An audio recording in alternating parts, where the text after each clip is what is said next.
செங்கல்பட்டு மாவட்டத்தில் உள்ள 436 ஏரிகள் முழு கொள்ளளவை எட்டியுள்ளன. மிக்ஜாம் புயல் காரணமாக பொழிந்த கனமழையால் செங்கல்பட்டு மாவட்டத்தில் உள்ள 528 ஏரிகளில் 436 ஏரிகள் நிரம்பி வழிகின்றன. 57 ஏரிகள் 75 முதல் 100 விழுக்காடு வரையும், 18 ஏரிகள் 50 முதல் 75 விழுக்காடும், 16 ஏரிகள் 25 முதல் 50 விழுக்காடும் நிரம்பியதாக பொதுப்பணித்துறை தெரிவித்துள்ளது. ஏரிகளுக்கு நீர்வரத்து தொடர்வதால் மேலும் சில ஏரிகள் விரைவில் முழு கொள்ளளவை எட்டும் என்றும் அதிகாரிகள் தெரிவித்துள்ளனர்.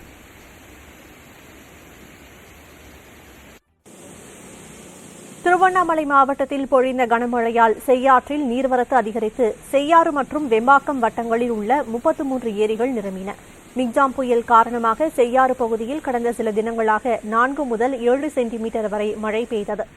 செய்யாறு ஆற்றில் நீர்வரத்து அதிகரித்தது. இதன் காரணமாக செய்யாறு மற்றும் வெம்பாக்கம் வட்டங்களில் பொதுப்பணித்துறையின் கட்டுப்பாட்டில் உள்ள 130 ஏரிகளில் 33 ஏரிகள் நிரம்பின. கிருஷ்ணகிரி மாவட்டம் ஒசூர் கெலவரப்பள்ளி அணைக்கு வந்து சேரும் தண்ணீர் முழுவதும் தென்பெண்ணை ஆற்றில் திறக்கப்பட்டு வெளியேற்றப்பட்டு வருகிறது. 44.28 அடி உயரம் கொண்ட அணையின் நீர்மட்டம் தற்போது 24.33 அடியாக உள்ளது. அணையின் மதகுகளை பழுது நீக்கும் பணி காரணமாக அணைக்கு வரும் தண்ணீர் முழுவதும் வெளியேற்றப்படுகிறது. அணைக்கு வினாடிக்கு 548 கன அடி தண்ணீர் வந்து கொண்டிருக்கிறது. அந்த தண்ணீர் முழுவதும் மதகுகள் வழியே வெளியேற்றப்பட்டு வருகிறது. இதனால் முரணப்பள்ளி, தொரப்பள்ளி, ஆழியாளம், பாத்தக்கோட்டை உள்ளிட்ட ஆறுகளில் தண்ணீர் வெள்ளம் போல் பெருக்கெடுத்து ஓடுகிறது.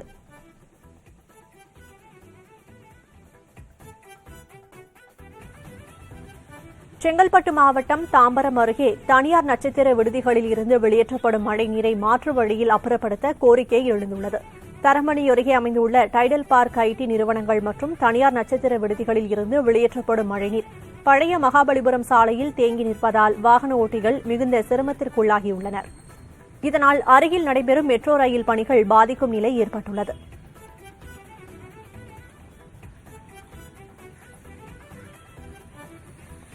காஞ்சிபுரம் அருகே மழை வெள்ளத்தில் மூழ்கிய நெற்பயிர்களுக்கு உரிய இழப்பீடு வழங்க வேண்டும் என விவசாயிகள் வலியுறுத்துகின்றனர்.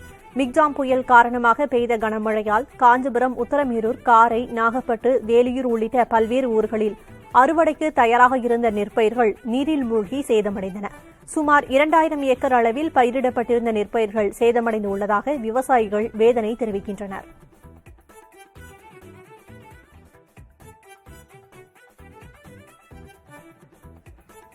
திருவண்ணாமலை மாவட்டம் வந்தவாசி அருகே கனமழையின் காரணமாக வீட்டின் சுவர் இடிந்து விழுந்து அங்கிருந்த பொருட்கள் சேதமாகின.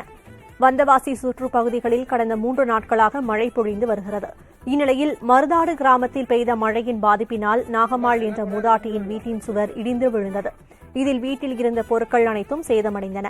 பாதிக்கப்பட்ட மூதாட்டிக்கு உரிய உதவிகள் செய்து தரப்படும் என்று ஊராட்சி மன்ற நிர்வாகம் தெரிவித்துள்ளது.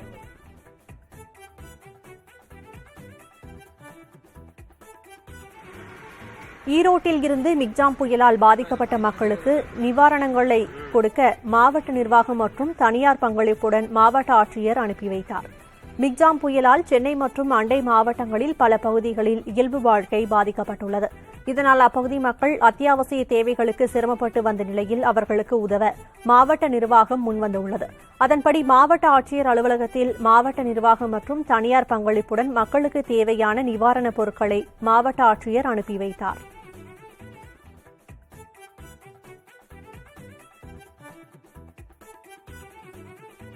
திருவண்ணாமலை மாவட்டம் வந்தவாசி மற்றும் அதனை சுற்றியுள்ள பல பகுதியில் அதிகாலை முதல் கடுமையான பனி பொழிந்ததால் வாகன ஓட்டிகள் சிரமமடைந்தனர்.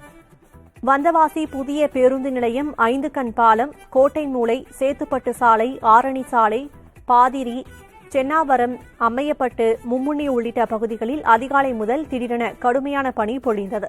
சாலையில் எதிரே வரும் வாகனங்கள் தெரியவில்லை. எனவே பகலிலேயே வாகன ஓட்டிகள் முகப்பு விளக்குகளை எரிய விட்டபடியே வாகனங்களை இயக்கினர்.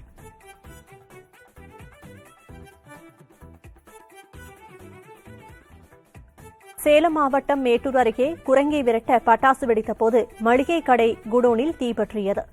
கண்ணாமூச்சி பகுதியைச் சேர்ந்த சுரேஷ் என்பவருக்கு சொந்தமான மளிகைப் பொருட்கள் குடோனில் குரங்குகள் நுழைந்து சேதப்படுத்தியதாக கூறப்படுகிறது. அவற்றை விரட்டுவதற்காக பட்டாசுகள் வெடித்துள்ளனர். அப்போது கடையின் கூரையில் தீப்பொறி விழுந்து தீப்பற்றியது. தீயணைப்புத் துறையினர் சென்று தீயை அணைப்பதற்குள் நெருப்பு முழுவதுமாக பரவி 1 லட்சம் ரூபாய் மதிப்பிலான பொருட்கள் தீக்கிரையாகின.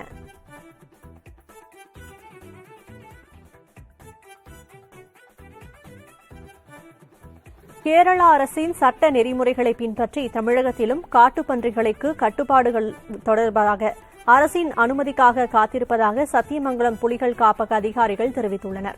புலிகள் காப்பக பகுதியில் மனித விலங்குகள் மோதல் தடுப்பு நடவடிக்கை குறித்த விவசாயிகள் ஆலோசனைக் கூட்டம் ஆசனூரில் நடைபெற்றது. பவானிசாகர் அதிமுக சட்டமன்ற உறுப்பினர் பன்னாரி, சத்தியமங்கலம் புலிகள் காப்பக இணை கள இயக்குநர் சுதாகர் ஆகியோர் தலைமை வகித்தனர். கூட்டத்தில் தாளவாடி, ஆசனூர், தலமலை, கேர்மாளம், ஜூரஹள்ளி சுற்றுப்பகுதிகளைச் சேர்ந்த விவசாயிகள் பங்கேற்றனர். புலிகள் காப்பக வனப்பகுதியில் காய்ந்து பட்டுப்போன மூங்கில் மரங்களை வனக்குழுக்கள் மூலம் மதிப்பு கூட்டு பொருளாக மாற்ற ஏற்பாடு செய்ய உள்ளதாக வனத்துறையினர் கூறினர். யானைகளால் ஏற்படும் பயிர் சேதங்களையும் உயிர் சேதங்களையும் தடுக்க ஆசனூர் வனச்சரகத்தில் 150 கிலோமீட்டர் தூரம் அகழி வெட்டப்பட்டிருப்பதாகவும் வனத்துறையினர் கூறினர்.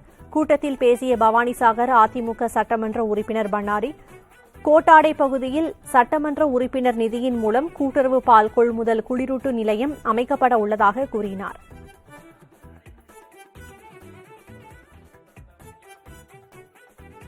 நெல்லை அருகே காதல் விவகாரத்தில் தங்கையை வெட்டி கொலை செய்த அண்ணனை காவல்துறையினர் கைது செய்தனர்.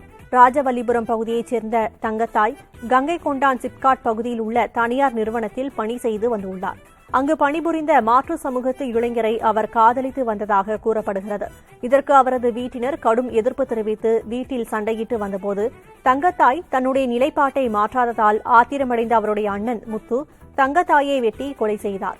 தகவலறிந்த காவல்துறையினர் முத்துவை தேடி கண்டுபிடித்து கைது செய்தனர்.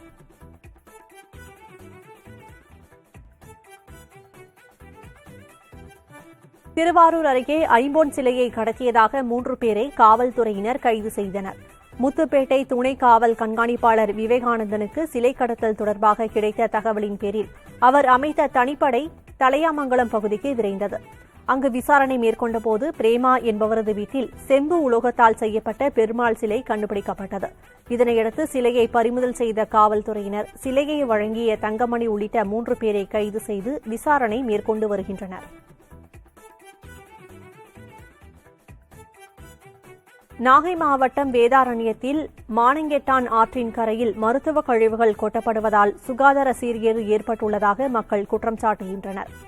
ஆற்றின் கரையில் காலி ஊசி மருந்து பாட்டில்கள், நோயாளிகளுக்கு பயன்படுத்தப்பட்ட ஊசிகள், காலி குளுக்கோஸ் பாட்டில்கள் உள்ளிட்டவை கொட்டப்படுகின்றன. இதனால் ஆற்று நீர் மாசடைவதாகவும் ஆற்று நீரை குடிக்கும் கால்நடைகள் பாதிப்புக்குள்ளாவதாகவும் பொதுமக்கள் வேதனை தெரிவிக்கின்றனர். எனவே மருத்துவ கழிவுகளை உடனடியாக அப்புறப்படுத்தவும், மருத்துவ கழிவுகளை கொட்டிய மருத்துவமனை மீது நடவடிக்கை எடுக்கவும் அவர்கள் வலியுறுத்தினர்.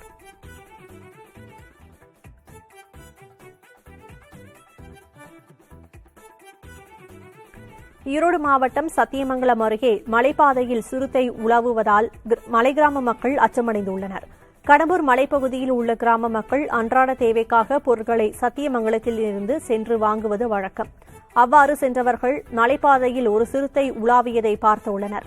அண்மையில் போன்பாறை என்ற இடத்தில் இருந்து சிறுத்தை தென்பட்டதாக அப்பகுதி மக்கள் கூறினர். சிறுத்தை நடமாட்டம் இருப்பதால் மலைப்பாதையில் செல்வோர் கவனமுடன் இருக்குமாறு வனத்துறை அறிவுறுத்தியுள்ளது.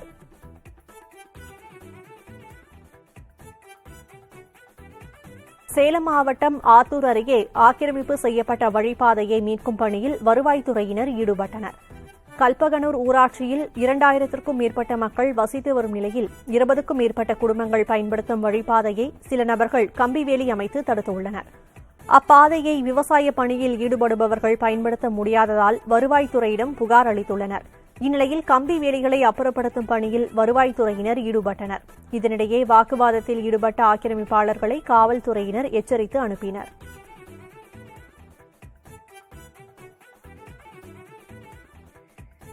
கோவை மாவட்டம் வால்பாறை அருகே சாலையில் வந்த பேருந்தை காட்டு யானை ஒன்று வழிமறித்ததால் பயணிகள் அச்சமடைந்தனர்.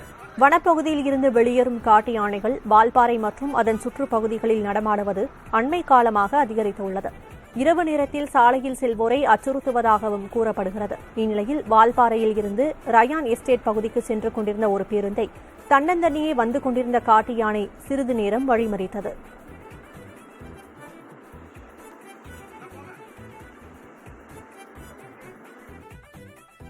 திண்டுக்கல் மாவட்டம் கொடைக்கானலில் ஆரஞ்சு பழ விளைச்சல் வெகுவாக குறைந்துள்ளது. இதே நிலை நீடிக்கும் பட்சத்தில் இன்னும் சில ஆண்டுகளில் மலைப்பகுதியில் விளையும் ஆரஞ்சு பழங்கள் முற்றிலும் அழியும் அபாயம் ஏற்படும் என விவசாயிகள் வேதனை தெரிவிக்கின்றனர். இதுகுறித்து தோட்டக்கலைத்துறை துணை இயக்குநர் காயத்ரியிடம் கேட்டபோது ஆரஞ்சு நாற்றுகள் பல்லாயிரக்கணக்கில் உற்பத்தி செய்யப்பட்டு வருவதாகவும் விரைவில் விவசாயிகளுக்கு வழங்க ஏற்பாடுகள் நடைபெற்று வருவதாகவும் கூறினார். புதுக்கோட்டை மாவட்டம் பொன்னமராவதி அருகே 10க்கும் மேற்பட்டோரை வெறிநாய் ஒன்று கடித்தது அதிர்ச்சியை ஏற்படுத்தியுள்ளது. கருப்புக்குடிப்பட்டியில் நிகழ்ந்த இந்த சம்பவத்தால் தெருவில் நடந்து சென்றவர்கள் மட்டுமின்றி வீட்டினுள் இருந்தவர்களையும் வெறிநாய் கடித்துள்ளது. இதில் படுகாயமடைந்தவர்கள் பொன்னமராவதி மருத்துவமனையில் சேர்க்கப்பட்டுள்ளனர். ஒரு சிலர் மேல் சிகிச்சைக்காக புதுக்கோட்டை மருத்துவமனைக்கு அனுப்பப்பட்டனர்.